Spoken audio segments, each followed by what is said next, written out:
ಹತ್ರ ಮಾತಾಡ್ಕೊಂಡು ಬಂದ್ರು ಏನಿದು ಏನು ಪರಿಸ್ಥಿತಿ ಅಂತ. ಆಗ ಇದಕ್ಕೆ ದಾವಣಗೆರೆಗೆ ಹೋಗಿ ಹೆಲಿಕಾಪ್ಟರ್ಗೆ ಡೀಸೆಲ್ ಇಲ್ಲ, ಪೆಟ್ರೋಲ್ ಇಲ್ಲ ಅಂತ ಕೊಟ್ಟಿರಲಿಲ್ಲ. ಆಗ ನಮ್ಮ ಗೌರ್ಮೆಂಟಲ್ಲಿ, ನಮ್ಮದೇ ಕಾಂಗ್ರೆಸ್ ಗೌರ್ಮೆಂಟ್ ಇತ್ತು. ರಾತ್ರಿ ಏನೋ ಚರ್ಚೆ ಆಯಿತು, ಅದನ್ನೆಲ್ಲ ನನಗೆ ಹೇಳಕ್ ನಂಗೆ ಇಷ್ಟ ಇಲ್ಲ, ಅದು ಹೇಳಬಾರ್ದು.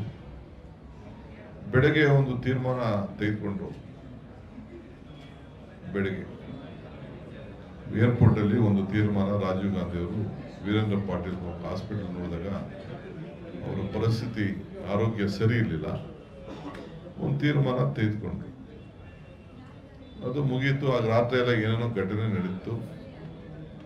ಆಮೇಲೆ ಸ್ವಲ್ಪ ಗಲಾಟೆ ಎಲ್ಲ ನಡೀತು, ಶಾಸಕರೆಲ್ಲ ಸೇರಿ ಕೊನೆ ಗೌರ್ಮೆಂಟು ಇದಾಯಿತು.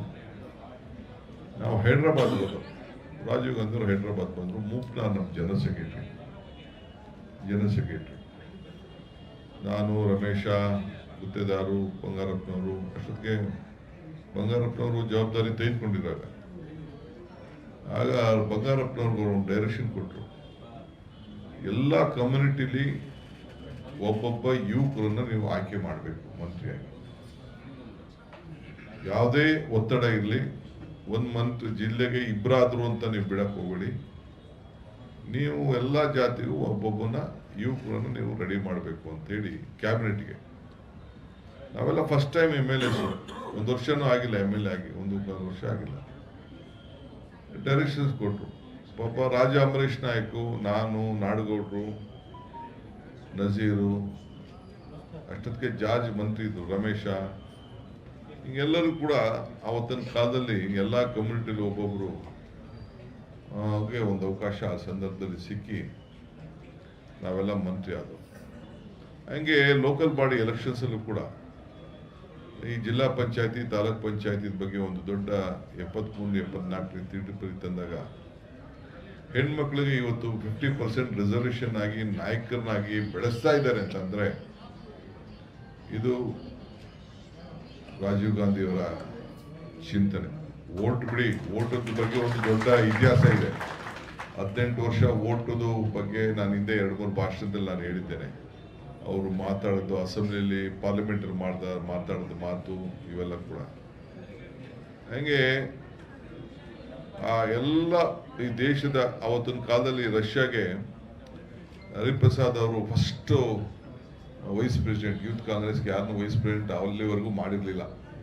ಅವರೇ ಮೊದಲನೇ ವೈಸ್ ಪ್ರೆಸಿಡೆಂಟ್ ಅಲ್ಲ, ಹರಿಪ್ರಸಾದ್ ಅವರೇ ಇವತ್ತು first vice president. Mukul Wasnik president ಇದ್ರು.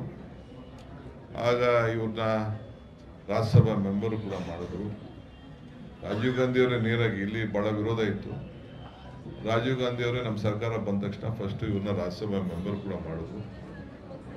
ಸೊ ಆಗ ನಾನು ಸಲೀಮ್ NSU ಪ್ರೆಸಿಡೆಂಟು, ನಾನೊಬ್ಬ district youth Congress president, state president Anjaneya ಇದ್ದ.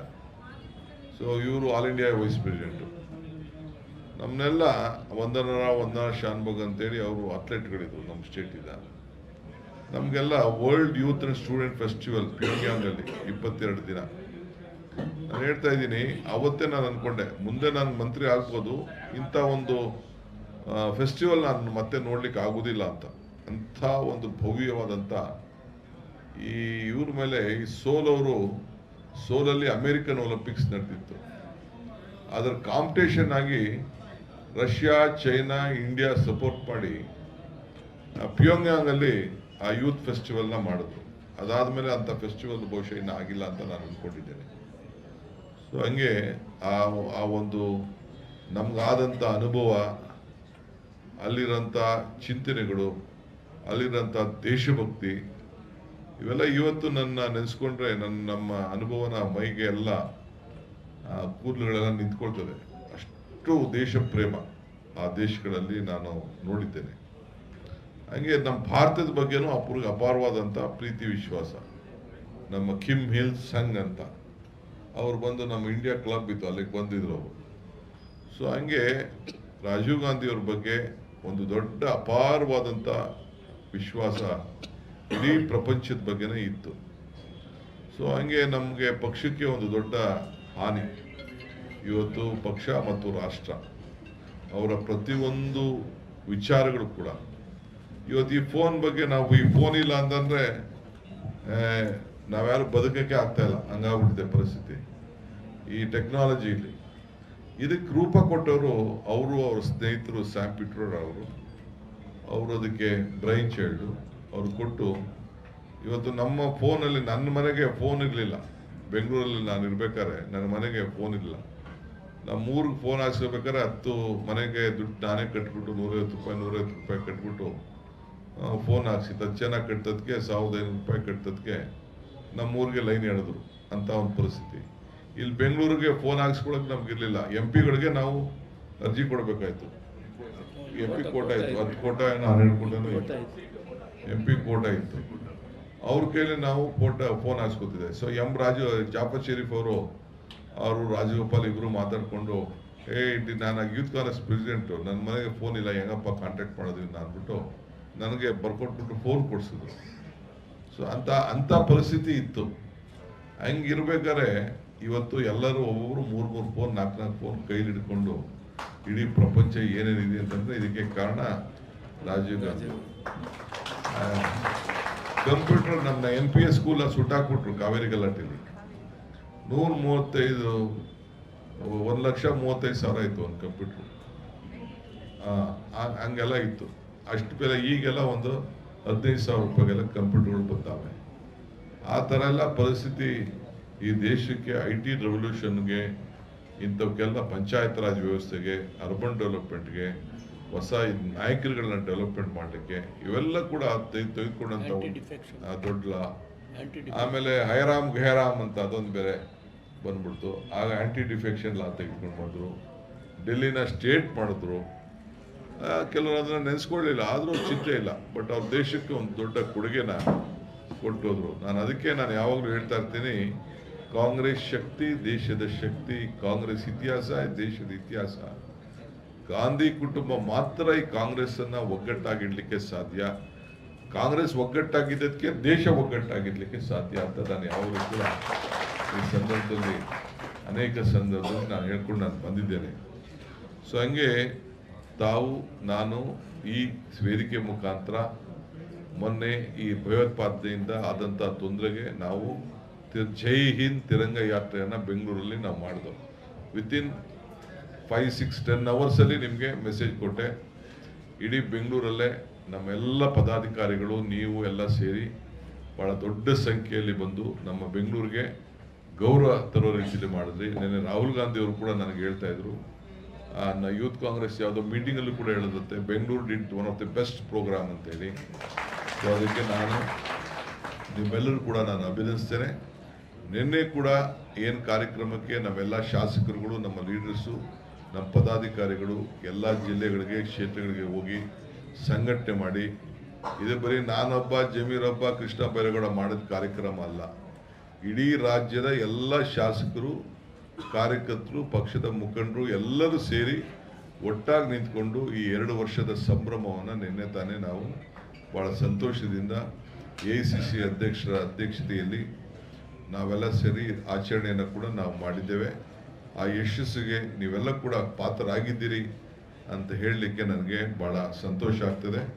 ನಿಮ್ಗೆ ಈ ಸಂದರ್ಭದಲ್ಲಿ ನಾನು ಅಭಿನಂದಿಸಲಿಕ್ಕೆ ನಾನು ಬಯಸ್ತೇನೆ. ಮತ್ತು ಇನ್ನೊಂದು ತೀರ್ಮಾನವನ್ನು ನಾವು ತೆಗೆದುಕೊಂಡಿದ್ದೇನೆ. ನಾನು ರಾಹುಲ್ ಗಾಂಧಿ ಅವರಿಗೆ ಅನೌನ್ಸ್ಮೆಂಟ್ ಮಾಡಿ ಅಂತ ನಾನು ಹೇಳಿದ್ದೆ. ಅವ್ರು ಮಾಡ್ತೀವಿ ಅಂತ ಹೇಳಿದ್ರು. ಏನಂತ ಅಂದರೆ ಏನು 1,11,00,000 ಏನು 11,000 1 ಲಕ್ಷ ನಾವು ಹಂಚ್ತಾ ಇದ್ದೀವಿ. ಇದನ್ನು ಮುಂದಕ್ಕೆ ಹಂಚೋರು ಯಾರಪ್ಪ ಅಂತಂದರೆ ಅಧಿಕಾರಿಗಳಲ್ಲ. ಅಧಿಕಾರ ಜೊತೆಯಲ್ಲಿ ನಾವು ಪ್ರತಿ ವಿಧಾನಸಭಾ ಕ್ಷೇತ್ರಕ್ಕೆ ಏನು 15 ಜನ ಗ್ಯಾರಂಟಿ ಸದಸ್ಯರನ್ನ ನೇಮಕ ಮಾಡಿದ್ದೀವಿ. ಅವರ ಜೊತೆಲಿ ಹೋಗಿ ಆ ಬಡವರಿಗೆ ಆ ಪಟ್ಟಗಳನ್ನು ಕೊಡಬೇಕು. ಕಾಂಗ್ರೆಸ್ ಈ ಕೆಲಸವನ್ನು ಮಾಡಿದೆ ಅನ್ನೋ ಒಂದು ತೀರ್ಮಾನವನ್ನು ಮಾಡಬೇಕು ಅಂತೇಳಿ ನಾವು ತೀರ್ಮಾನವನ್ನು ಮಾಡಿದ್ದೇವೆ. ಇದು ನಗರಗಳಲ್ಲೂ ಕೂಡ ನಾನೀಗಾಗಲೇ ಬೆಂಗಳೂರು ನಗರ ಇರ್ಬೋದು, ಬೇರೆ ಕಡೆ ಎಲ್ಲ ಅವರ ದಾಖಲೆಗಳನ್ನು ಸ್ಕ್ಯಾನಿಂಗ್ ಮಾಡ್ತಾ ಇದ್ದೇವೆ. ಅವ್ರದೇ ಸ್ವಂತ ದಾಖಲೆಗಳಿಂದ ಎಲ್ಲ ಈ ಸ್ವತ್ತು ದಾಖಲೆಗಳನ್ನು ಬೆಂಗಳೂರು ನಗರದಲ್ಲಿ ಮಾಡ್ತಾ ಇದ್ದೇವೆ. ಈಗ ಇನ್ನು ಮುಂದಕ್ಕೆ BBMP ಇಲ್ಲ, BBMP ಹೋಯ್ತು. ನಿಮ್ಮ ಸರ್ಕಾರದ, ಕಾಂಗ್ರೆಸ್ ಸರ್ಕಾರದ ಗ್ರೇಟರ್ ಬೆಂಗಳೂರು ಈಗಾಗಲೇ ಅಸ್ತಿತ್ವದಲ್ಲಿ ಇದೆ. ಎಲೆಕ್ಷನ್ ಕೂಡ ಮಾಡಲೇಬೇಕಾಗಿದೆ. ಅದಕ್ಕೆ ಕೂಡ ಸಿದ್ಧತೆಯನ್ನು ನಾನು ಮಾಡ್ಕೊಳ್ತಾ ಇದ್ದೇನೆ. ಅದಕ್ಕೆ ನಿಮ್ಮನ್ನೆಲ್ಲ ಕೂಡ ನಾನು ಸಪ್ರೇಟಾಗಿ ಮಾಡ್ತಾ ಇದ್ದೀನಿ. ಯಾರ್ಯಾರು MLAಗಳು ಮುಂದಕ್ಕೆ ಆಗಬೇಕು ಅಂತ ಆಸೆ ಪಡ್ತೀರಿ, ಫಸ್ಟು ಲೋಕಲ್ ಬಾಡಿ ಎಲೆಕ್ಷನ್ಗೆ ನಿಂತ್ಕೊಂಡು ನೀವು ಇದಕ್ಕೆ ತಯಾರಾಗಬೇಕು. ಅದಕ್ಕೆ ತಾವು ಸಿದ್ಧತೆಯನ್ನು ತಾವು ಮಾಡ್ಕೊಳ್ಬೇಕು ಅಂತೇಳಿ ತಮ್ಮಲ್ಲಿ ನಾನು ಪ್ರಾರ್ಥನೆ ಮಾಡ್ತಾ ಇದ್ದೇನೆ. ಸೊ ತಾವೆಲ್ಲ ಹೆಚ್ಚಿನ ಸಂಖ್ಯೆಯಲ್ಲಿ ನಾನು ಅಲ್ಲಿ ದೊಡ್ಡದಾಗೆ ಪಕ್ಕದಲ್ಲೇ ಭಾರತ್ ಜೋಡೋ ಭವನಲ್ಲಿ ನಾವು ಮಾಡಬಹುದಾಗಿತ್ತು. ಅಲ್ಲಿ ಆನೆ ಕೊಡೋ ಒಂದು ಕಾರ್ಯಕ್ರಮ ಇದೆ. ಅದಾದಮೇಲೆ ತಿರ್ಗಾ ನಾವು ಬೆಂಗಳೂರು ಸಿಟಿ ಕೆಲವು ರೌಂಡ್ಸ್ ಹೋಗಬೇಕಾಗಿದೆ.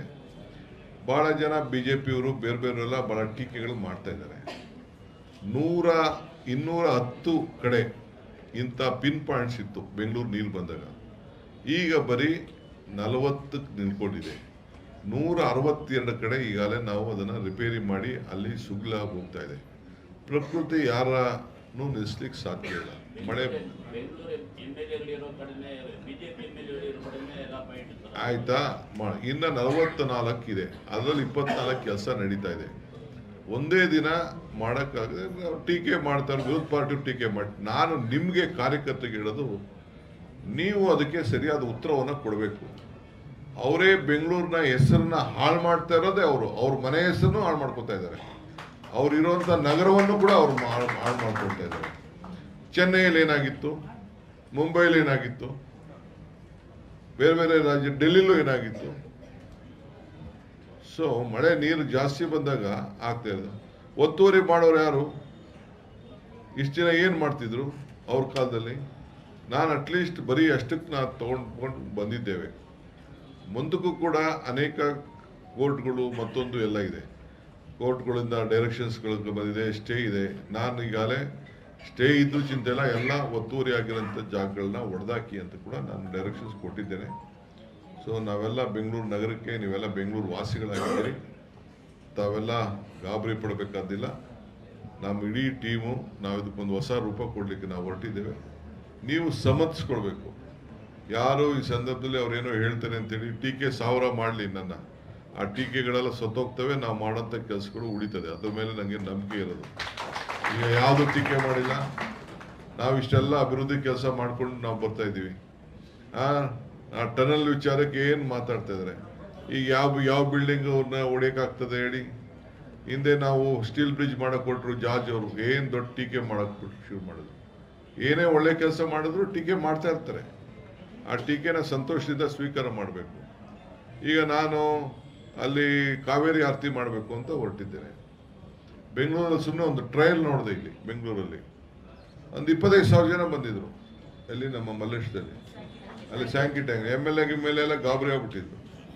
ಅಲ್ಲಿ ಪಾಪ ಅವರು ನಮ್ಮ ಗಂಗಮ್ಮ ದೇವಸ್ಥಾನದವರು ಅವರೆಲ್ಲ ಬಂದು ಪಾಪ ನಿಂತ್ಕೊಂಡೆಲ್ಲ ಮುಂದಾಳತ್ವ ತೆಗೆದುಕೊಂಡು ಮಾಡಿದ್ರು. ಸೊ ಹಂಗೆ ನಾನು KRS ಅಲ್ಲಿ ಒಂದು ಮಾಡಬೇಕು ಅಂತ. ಏನು ಧಾರ್ಮಿಕ ಅವ್ರ ಮನೆ ಆಸ್ತಿನ? ದೇವರು ಧರ್ಮ ಅಂದ್ರೆ ಅವ್ರ ಆಸ್ತಿನ? ಎಲ್ಲರ ಆಸ್ತಿ. ಈ ನೀರಿಗೆ ಏನಾದ್ರು ಬಣ್ಣ ಇದೆಯಾ? ನೀರಿಗೆ ಏನಾದ್ರು ಜಾತಿ ಇದೆಯಾ? ಸೂರ್ಯಂಗೆ ನೀರಿಗೆ ಏನಾದ್ರು ಜಾತಿ, ಗಾಳಿಗೆ ಏನಾದ್ರು ಜಾತಿ ಧರ್ಮ ಏನಾದ್ರು ಇದೆಯಾ? ಎಲ್ಲ ಜಾತಿಯವರು ಎಲ್ಲರೂ ಉಪಯೋಗಿಸ್ಬೇಕು. ಬೆಂಗಳೂರಿಗೂ ಬೇಕು.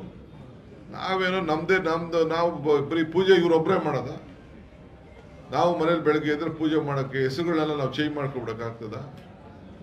ಹಂಗೆ ನಾವು ಅದನ್ನ ಮಾಡ್ತಾ ಇದ್ದೀವಿ. ನಮ್ಮ ಕೆಲಸನ ಅದಕ್ಕೇನೋ ಒಂದು ಹೊಸ ರೂಪ ಕೊಡಬೇಕು ಅಂತೇಳಿ ನಾವು ಮಾಡ್ತಾ ಇದ್ದೀವಿ. ಅದಕ್ಕೆ ರೈತ ಸಂಘದವರು ಟೀಕೆ ಮಾಡೋದು. ಅದಕ್ಕೆ ಅವ್ರು ಕರೆದು ಮಾತಾಡ್ತೀನಿ. ಟೀಕೆನ ಯಾರು ನಿಲ್ಸೋಕ್ಕಾಗಲ್ಲ. ಯಾರು ಟೀಕೆ ಇಲ್ಲದೆ ಹೋದವ್ರು ಯಾರಿಗೆ ಹೇಳಿ? ಯಾವ್ದಾದ್ರು ಟೀಕೆ ಇಲ್ಲದೆ ಪ್ರತಿಯೊಂದು ಸಭಾಷ್ ಕೆಲಸ ಮಾಡು. ಸೊ ಯಾರು ನಾವು ಮಾಡಿದ ಕೆಲಸನೂ ಯಾರು ನೆನೆಸ್ಕೊಳ್ಳೋದಿಲ್ಲ, ಅದು ಬೇರೆ ವಿಚಾರ. ಅಟ್ಲೀಸ್ಟ್ ನಮ್ಮ ಕಾನ್ಷಿಯಸ್ ಅವ್ರು ಪರ್ಮಿಟ್ ಮಾಡಬೇಕಲ್ಲ, ನಾವು ಮಾಡೋ ಕೆಲಸ ಇಂಥ ಒಳ್ಳೆ ಕೆಲಸ ನಾವು ಮಾಡ್ತಾ ಇದ್ದೀವಿ ಅಂತ. ಸೊ ಹಂಗೆ ರಾಜೀವ್ ಗಾಂಧಿಯವರ ಚಿಂತನೆಯಲ್ಲಿ, ಸೋನಿಯಾ ಗಾಂಧಿಯವರ ಚಿಂತನೆಯಲ್ಲಿ ಏನು ಅವರು ತ್ಯಾಗಗಳು ಮಾಡಿದ್ದಾರಲ್ಲ ಗಾಂಧಿ ಕುಟುಂಬ. ಈ ಸೋನಿಯಾ ಗಾಂಧಿಯವರು ಯಾಕೆ ನಾವು ಇಷ್ಟೆಲ್ಲ ಹೇಳ್ತೀವಿ ಅನ್ನೋ, ಯಾರು ಅವ್ರು ಸ್ಟಾಪ್ ಮಾಡಿದ್ದಾರೆ ಪ್ರೈಮ್ ಮಿನಿಸ್ಟರ್ನ? ಕೊಟ್ಬಿಟ್ಟಿದ್ರಲ್ಲ. ಅಬ್ದುಲ್ ಕಲಾಂ, ಬಾಮ್ಮ ತಾಯಿ ನೀನು ಪ್ರೈಮ್ ಮಿನಿಸ್ಟರ್ ಆಗುವಂತ ಕರೆದು ಬಿಟ್ಟಿದ್ರಲ್ಲ. ಅವ್ರು ಬೇಡ ಅಂತ ಅಂದ್ರು. ಆಮೇಲೆ ಮೈಲಿ ಸಾಹೇಬರು ಮತ್ತು ನಮ್ಮ ಇವರು ಮುನಿಯಪ್ಪನವ್ರ ಮಂತ್ರಿ ಆದ್ರಲ್ಲ, ಅವರು ಬಿಟ್ಟ ಮೇಲೆ ಕೂಡ ಮನಮೋಹನ್ ಸಿಂಗ್ ಗೌರ್ಮೆಂಟ್ ಅಲ್ಲಿ ಇಬ್ರು 10 ವರ್ಷ ಮಂತ್ರಿಯಾಗಿ ಕೂತಿದ್ದೀರಲ್ಲ. ಅವ್ರ ತ್ಯಾಗ ತಾನೇ ಅದು. That is the contribution of Gandhi family to the Congress party and the country. So so ಅಂಥ ಕುಟುಂಬದಲ್ಲಿ ನಾವೆಲ್ಲ ಕೆಲಸ ಮಾಡ್ತಾ ಇದ್ದೇವೆ. ಸೊ ಅದಕ್ಕೆ ಚರ್ಚೆ ಮಾಡೋದು ಬೇಡ. ಸೊ ಒಟ್ಟಾಗಿ ಸಮಾಜವನ್ನು ತೆಗೆದುಕೊಳ್ಳೋಣ. ಇವತ್ತು ಈ ದೇಶ ಹರಿಪ್ರಸಾದ್ ಹೇಳಿದಂಗೆ ಮುಂದಕ್ಕೆ ದೊಡ್ಡ ವಿಭಿನ್ನವಾಗಿ ಅಂತ ಚರ್ಚೆ ನಡೀತದೆ. ನೀವು ನಾವೆಲ್ಲ ಇದ್ರ ಬಗ್ಗೆ ದೊಡ್ಡ ಅಧ್ಯಯನ ಮಾಡಬೇಕು. ನಾನು ಸ್ವಲ್ಪ ಅಧ್ಯಯನ ಮಾಡ್ತಾ ಇದ್ದೀನಿ. ಇದು ಏನಾಯಿತು, ಹೆಂಗಾಯಿತು, ಏನಾಯಿತು. ಅವ್ರು ಹೇಳ್ದಂಗೆ ಲೈನ್ ಆಫ್ ಕಂಟ್ರೋಲ್, ಅಲ್ಲಿಂದ ಬಾರ್ಡ್ರ್ ಎಷ್ಟು ಕಿಲೋಮೀಟ್ರು, ಎಷ್ಟು ಗಂಟೆ ಹೋಗ್ಬೇಕು, ಏನಾಗಬೇಕು, ಇದು ನಿಜನಾ ಸುಳ್ಳ ಅಂತೇಳಿ. ಹೆಚ್ಚಿನ ಸುದ್ದಿಗಳಿಗಾಗಿ ನಮ್ಮ ಚಾನೆಲ್ನ ಸಬ್ಸ್ಕ್ರೈಬ್ ಮಾಡಿ,